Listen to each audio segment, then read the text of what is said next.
C এর উচ্চারণ ক নাকি স? দেখুন, সি এর উচ্চারণ ক নাকি স?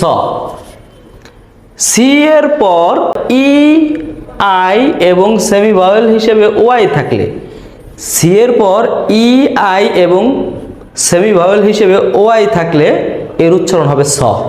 দেখা যাক, যেমন C Y C L O N E, cyclone.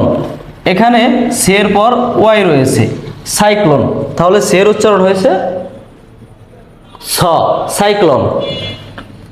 এরপরে যদি ই থাকে, যেমন C E double L, cell, C E double L, sell.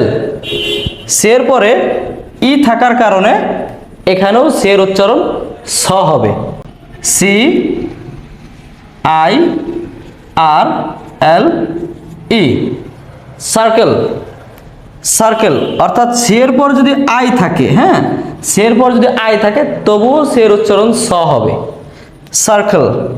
Cycle লিখি, তারপরেও সি এর উচ্চারণ স হবে, কারণ সি এর পরে ওয়াই আছে। তারপরেও সি এর উচ্চারণ স, কারণ সি এর পরে ই বসেছে। এরপরে সি এর পরে আই থাকলে আমরা জানি স। আরো একটি শব্দ লিখি, C I R, cir, C U M, cum, stance, circumstance. এইখানে সার্কমস্টেন্স সি আছে, সির পরে যথারীতি স উচ্চারণ হয়েছে, সি এর পরে ই থাকলে। তো আমরা আসলে বুঝতে পারলাম সি এর পর সি এর উচ্চারণ কখন স হবে। এখন সি এর আরো একটি উচ্চারণ আছে, সেটা হচ্ছে ক। সেগুলো আমরা একটু দেখে নিই, সি এর উচ্চারণ কখন ক হয়। সি এর পর যদি, সি এর পর যদি ভাওয়েল এই, ও, ইউ, এই তিনটা ভাওয়েল থাকে তাহলে সি এর উচ্চারণ হবে ক। মনে রাখতে হবে ক। আমরা উদাহরণের সাহায্যে দেখি, সি ও এম ই, খাম। এখানে সি এর উচ্চারণ ক বা খ।